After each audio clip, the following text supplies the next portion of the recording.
இன்றைக்கி என்னோடய weight loss ரொட்டீனோட டே 3 morning வந்து எம்டி ஸ்டமக்கில் வாட்டர் குடிச்சிட்டு இந்த 5 ஊற வச்ச பாதாம் சாப்பிட்டேன்.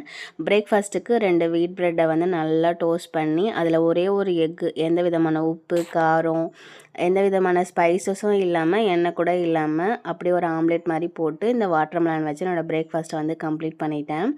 நாங்கள் வந்து மந்த்லி ட்வைஸ் எங்கள் வீட்டுக்காருக்கு லீவ் இருக்கிறப்போ எங்கள் அம்மா வீட்டுக்கு போயிட்டு இந்த கேக் ஸ்டால்லாம் வந்து போடுவேன்.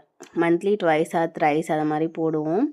இன்றைக்கி வந்து லீவுனால அம்மா வீட்டுக்கு தான் கிளம்பிட்டு இருந்தேன். இந்த கேக்லாம் ரெடி பண்ணிகிட்டு இருந்தேன் ஸ்டால் போடுறதுக்காண்டி. எங்கள் அம்மா வீட்டுக்கெலாம் போனால் இந்த டயட்லாம் இருக்க முடியாதுங்க. டயட் இருக்கேன்னு சொன்னாலும் எனக்கு 1 நாள் தானே 2 நாள் தானே சாப்பிட்டுக்கோ, நீ மண்டேலேருந்து டயட் இருந்துக்கோன்னு சொல்லுவாங்க. ஸோ நான் எதுவுமே சொல்லலை. அவங்க போடுறத சாப்பிட்டுட்டு வந்துட வேண்டியது தான். அன்றைக்கி நான் ஸ்டாலுக்கு வந்து ப்ரௌனி, அப்புறம் டியூட்டி ஃப்ரூட்டி கேக்கு, முட்டை மிட்டாய், அப்புறம் கப் கேக், இந்த 4 ஐட்டம் தான் நான் வந்து ரெடி பண்ணியிருந்தேன். என்கிட்ட இந்த ஐஸ் பாக்ஸ் இல்லை. ஸோ வந்து மெல்ட் ஆகிற மாதிரியான கேக்லாம் வந்து என்னால் ரெடி பண்ணி கொண்டு போக முடியாது. எது வெளியே நார்மல் ரூம் டெம்பரேச்சரில் மெல்ட் ஆகாமல் நல்லாயிருக்குமோ அந்த ஐட்டம் மட்டும் தான் கொண்டு போவேன்.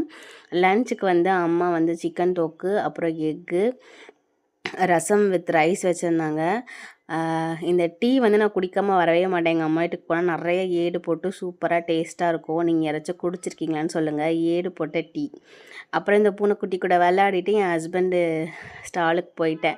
எப்போவுமே கேக் செஞ்சு கொடுக்குறதோட சரி தான், பார்க்குறது எல்லாமே அவர் தான், சேல் பண்ணுறது எல்லாமே அவர் தான். நான் அம்மா வீட்லேயே இருந்துப்பேன்.